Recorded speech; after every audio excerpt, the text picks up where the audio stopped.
Assalamualaikum warahmatullahi wabarakatuh. Kembali lagi pada video kita kali ini. Pada video ini kita akan membahas tentang lingkungan sebagai media pembelajaran di SD. Yang pertama itu kita akan belajar tentang pengertian lingkungan. Apa sih itu lingkungan?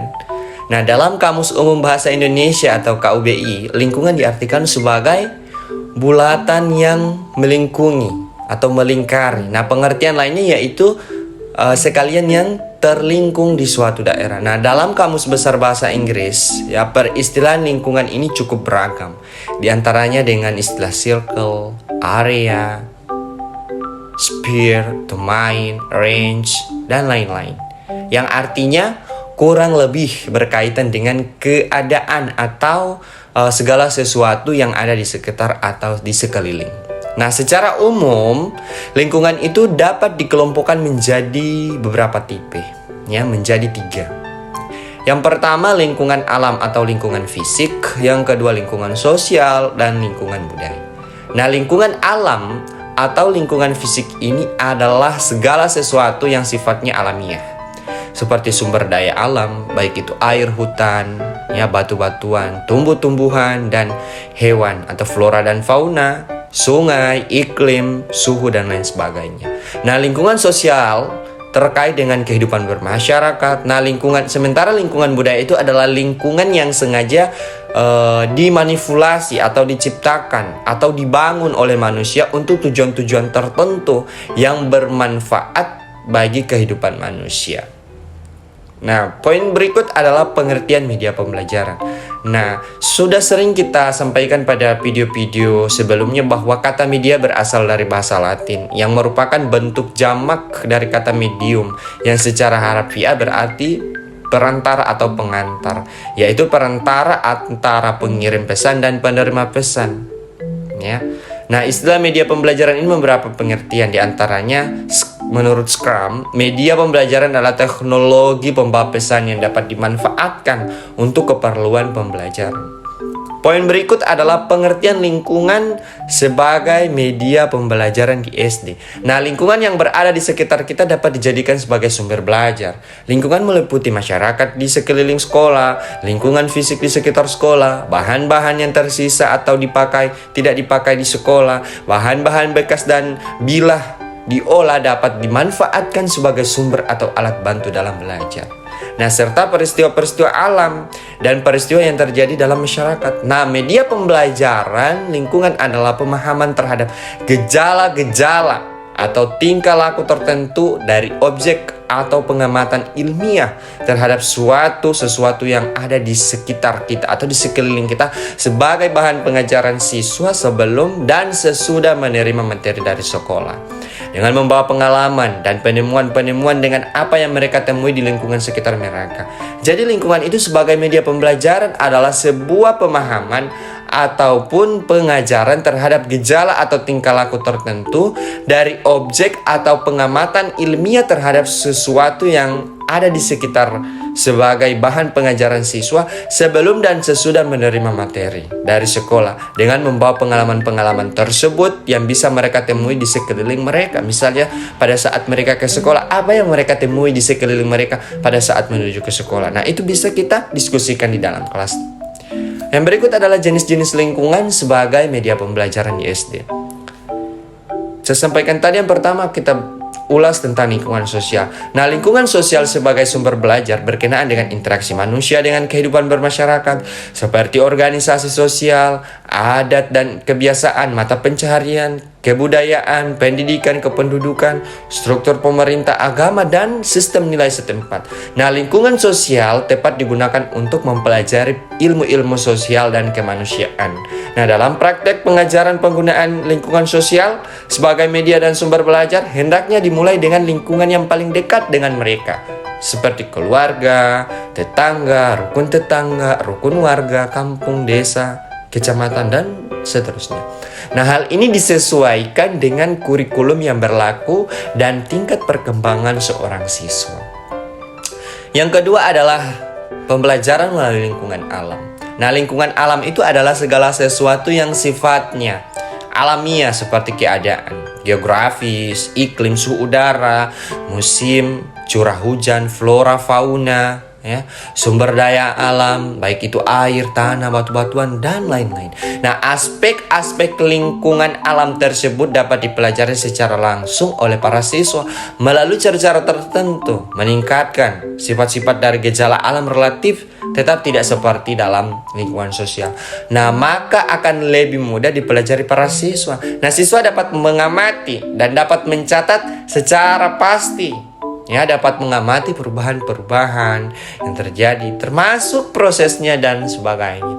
Yang ketiga adalah lingkungan buatan yang dimanipulatif oleh manusia. Nah, lingkungan yang ketiga adalah lingkungan buatan. Kalau lingkungan alam bersifat alamiah, sedangkan lingkungan buatan adalah lingkungan yang sengaja diciptakan atau dibangun manusia untuk tujuan-tujuan tertentu yang bermanfaat bagi kehidupan manusia. Lingkungan buatan antara lain adalah irigasi atau pengairan, bendungan, pertanaman, ya, kebun binatang, perkebunan, penghijauan, dan bahkan pembangkit tenaga listrik. Nah, siswa dapat mempelajari lingkungan buatan tersebut dari aspek-aspek seperti prosesnya, bagaimana pemanfaatannya, fungsinya, bagaimana pula cara pemeliharaannya. Nah, daya dukungnya serta aspek-aspek lain yang berkenaan dengan pembangunan dan kepentingan manusia dan juga masyarakat pada umumnya. Nah, lingkungan buatan dapat dikaitkan dengan kepentingan berbagai bidang studi yang diberikan di sekolah. Nah, berikut adalah teknik penggunaan lingkungan sebagai media pembelajaran. Pertanyaannya, how? Ya, bagaimana caranya? Yang pertama, membawa siswa dalam lingkungan atau masyarakat untuk keperluan pelajaran. Banyak cara yang dapat ditempuh, antara lain karya wisata misalnya.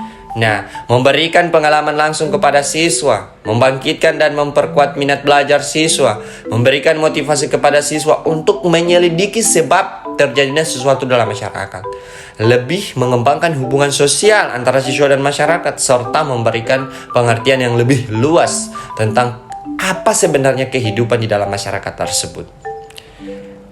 Yang kedua dapat dilakukan dengan cara survei.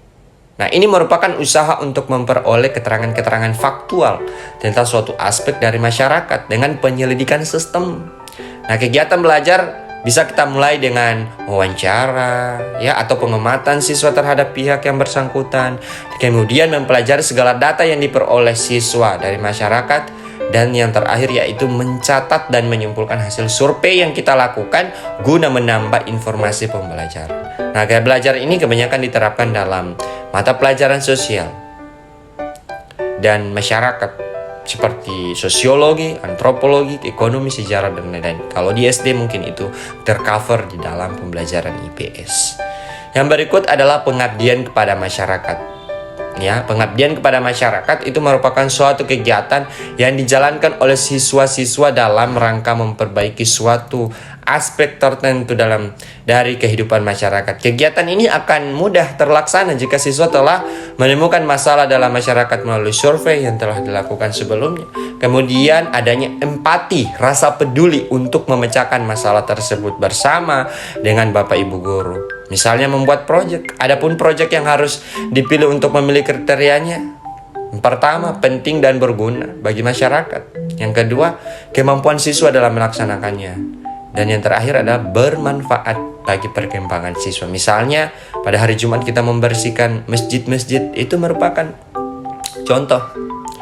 Yang berikut adalah interview. Dengan adanya interview, guru berharap siswa dapat mengajukan pertanyaan-pertanyaan kepada orang lain untuk mendapatkan informasi dan situasi yang tidak formal ataupun di luar sekolah. Nah, interview ini akan menambah rasa percaya diri siswa untuk berkomunikasi dengan orang lain, sekaligus mendapatkan informasi yang dibutuhkan.